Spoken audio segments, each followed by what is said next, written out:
Shalom Bapak Ibu, Saudara-saudari yang dikasihi Tuhan. Renungan hari ini berjudul Menguasai Diri. Bacaan kita terambil dari Matius 27 ayat 3-5 yang berbunyi demikian. Pada waktu Yudas yang menyerahkan dia melihat bahwa Yesus telah dijatuhi hukuman mati, menyesallah ia.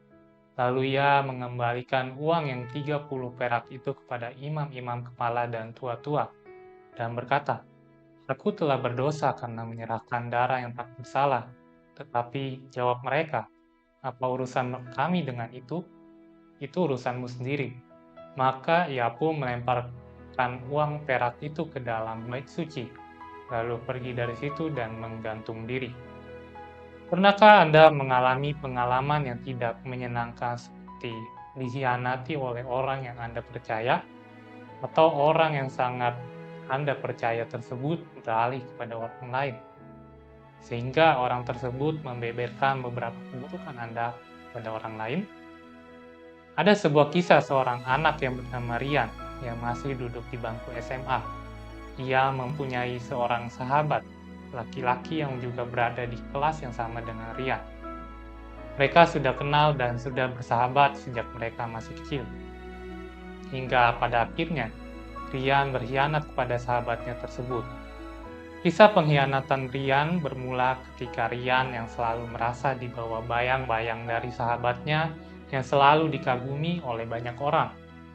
Ia merasa iri dengan sahabatnya yang mempunyai banyak bakat, sehingga sahabatnya ini dikagumi oleh banyak orang. Pada akhirnya Rian pun menyuruh beberapa orang untuk menghajar sahabatnya itu, sehingga sahabat Rian pun terluka hingga harus dirawat di rumah sakit.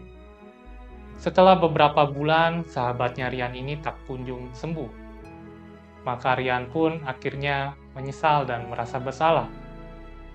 Hingga pada akhirnya, Rian melukai dirinya sendiri dengan pisau karena saking merasa bersalahnya.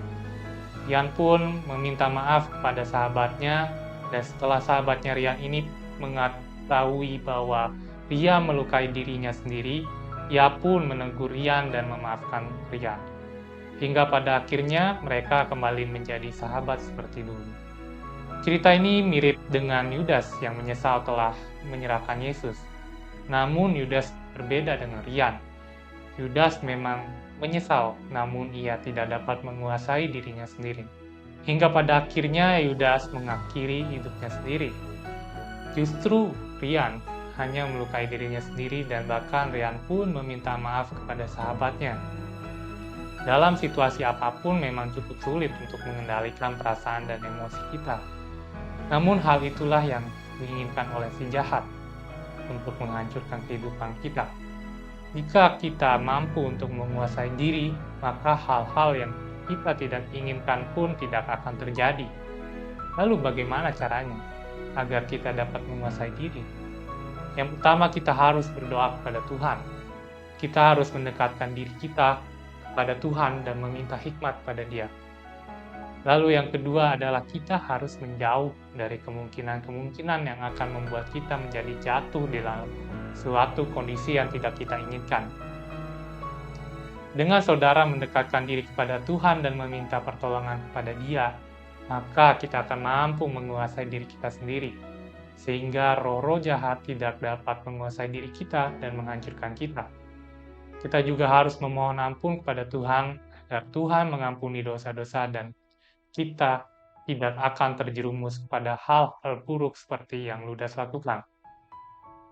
Sudahkah Anda menguasai diri Anda hari ini dan meminta ampun kepada Tuhan? Amin.